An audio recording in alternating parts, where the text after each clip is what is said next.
ಶ್ರೀ ಕ್ಷೇತ್ರ ಧರ್ಮಸ್ಥಳ ಗ್ರಾಮಾಭಿವೃದ್ಧಿ ಯೋಜನೆ ಧರ್ಮಾಧಿಕಾರಿಗಳಾದ ಶ್ರೀ ಡಿ ವೀರೇಂದ್ರ ಹೆಗ್ಗಡೆ ಅವರ ಕನಸಿನ ಕೂಸು.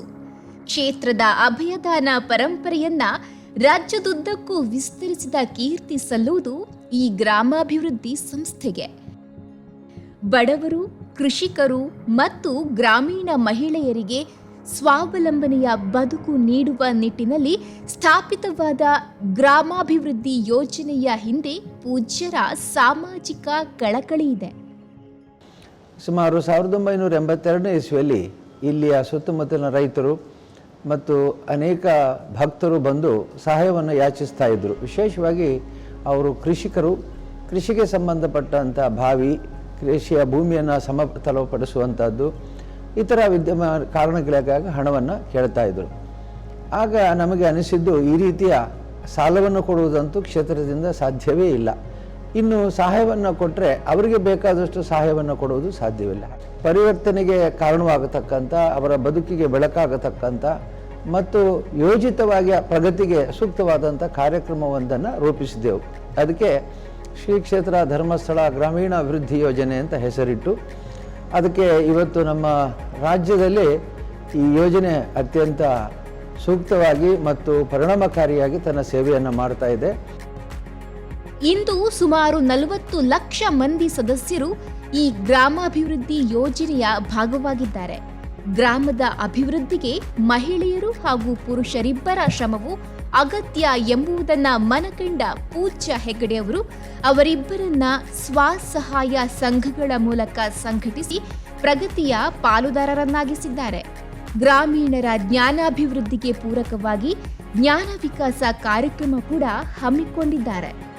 ಗ್ರಾಮೀಣಾಭಿವೃದ್ಧಿ ಯೋಜನೆ ಒಂದು ಕಡೆ ಕುಟುಂಬಗಳ ಕೌಟುಂಬಿಕ ಬೆಳವಣಿಗೆ, ವೈಯಕ್ತಿಕ ಮಹಿಳೆಯ ಬೆಳವಣಿಗೆಗೆ ಸಹಾಯ ಮಾಡ್ತಾ ಇದ್ದರೆ, ಪ್ರೋತ್ಸಾಹ ಕೊಡ್ತಾ ಇದ್ದರೆ, ಬೆಂಬಲ ಕೊಡ್ತಾ ಇದ್ದರೆ, ಇನ್ನೊಂದು ಕಡೆಯಿಂದ ಸಮಗ್ರ ಗ್ರಾಮದ ಬೆಳವಣಿಗೆ ಮತ್ತು ಪ್ರಾದೇಶಿಕ ಬೆಳವಣಿಗೆಗೆ ಕೂಡ ನಾವು ಪ್ರೋತ್ಸಾಹವನ್ನು ಕೊಡ್ತಾ ಇದ್ದೇವೆ.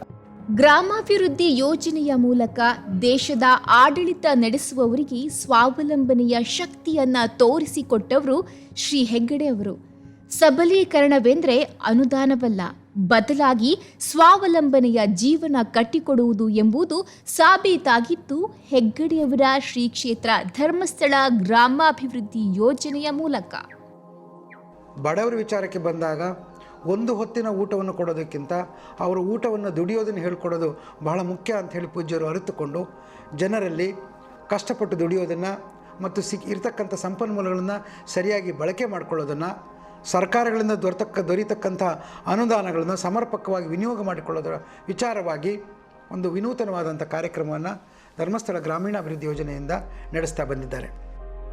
ಸ್ವಸಹಾಯ ಸಂಘಗಳ ಮೂಲಕ ಗ್ರಾಮೀಣ ಕೃಷಿಕರಿಗೆ ಹಾಗೂ ಮಹಿಳೆಯರಿಗೆ ಸ್ವಾವಲಂಬಿಯಾಗಿ ಕುಟುಂಬ ನಿರ್ವಹಣೆ, ಆರ್ಥಿಕ ಶಿಸ್ತಿನ ಪಾಠ ಹೇಳಿಕೊಟ್ಟ ಸಾಧನೆ ಗ್ರಾಮಾಭಿವೃದ್ಧಿ ಯೋಜನೆಯದ್ದು.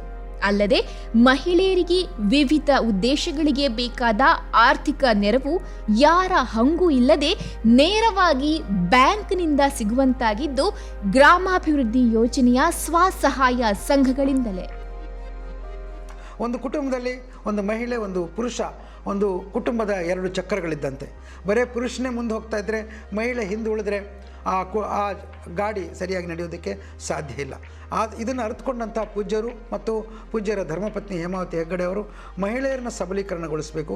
ಸಬಲೀಕರಣಗೊಳಿಸೋದಂದರೆ ಭಾಷಣಗಳಿಂದ ಅಲ್ಲ, ಮಹಿಳೆಯರ ಕೈನಲ್ಲಿ ಯಾವಾಗ ಆರ್ಥಿಕ ಶಕ್ತಿ ಬರ್ತದೋ, ಮಹಿಳೆಯರ ಕೈನಲ್ಲಿ ಯಾವಾಗ ಹಣ ಓಡಾಡಲಿಕ್ಕೆ ಶುರುವಾಗ್ತದೋ ಆಗ ಕುಟುಂಬದಲ್ಲಿ ಅವರಿಗೆ ಒಂದು ಗೌರವ ಪ್ರಾಪ್ತಿಯಾಗ್ತದೆ.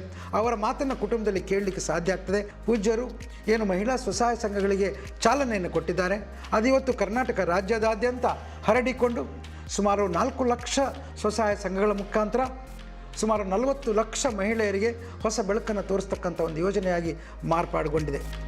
ಕಾವಂದರ ಗ್ರಾಮಾಭಿವೃದ್ಧಿಯ ಪರಿಕಲ್ಪನೆಯ ಫಲಾನುಭವಿಗಳಲ್ಲಿ ಸಣ್ಣ ಮತ್ತು ಅತಿ ಸಣ್ಣ ರೈತರು ಸೇರಿದ್ದಾರೆ. ತಂತ್ರಜ್ಞಾನದ ಬಳಕೆಯಿಂದ ಕೃಷಿಯನ್ನ ಉನ್ನತೀಕರಿಸಿಕೊಳ್ಳುವಲ್ಲಿ ಸಣ್ಣ ಹಾಗೂ ಅತಿ ಸಣ್ಣ ರೈತರಿಗೆ ಆರ್ಥಿಕ ಅಡಚಣೆ ಇತ್ತು.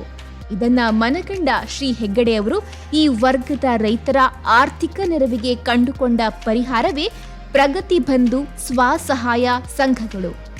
ನಮ್ಮ ಈ ಕೃಷಿಕರಿಗೋಸ್ಕರನೇ ಮಾಡಿರ್ತಕ್ಕಂಥ ಸ್ವಸಹಾಯ ಸಂಘಗಳು ಅಂದರೆ ಏನು ಪ್ರಗತಿ ಬಂಧು ಸಂಘಗಳು.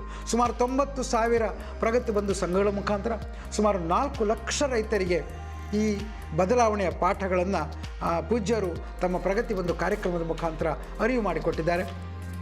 ಇಂದು ಕರ್ನಾಟಕ ರಾಜ್ಯದ ಸುಮಾರು 30,000 ಹಳ್ಳಿಗಳಲ್ಲಿ ಪೂಜ್ಯರ ಗ್ರಾಮಾಭಿವೃದ್ಧಿಯ ಕನಸು ಪಸರಿಸಿದೆ. ಶಿಸ್ತು, ಆರ್ಥಿಕತೆಯ ಪಾಠದ ಜೊತೆಗೆ ಗ್ರಾಮೀಣ ಬದುಕಿನ ಎಲ್ಲ ಮಜಲುಗಳ ಕಡೆಗೂ ಗ್ರಾಮಾಭಿವೃದ್ಧಿ ಯೋಜನೆ ಗಮನ ಹರಿಸ್ತಾ ಇದೆ.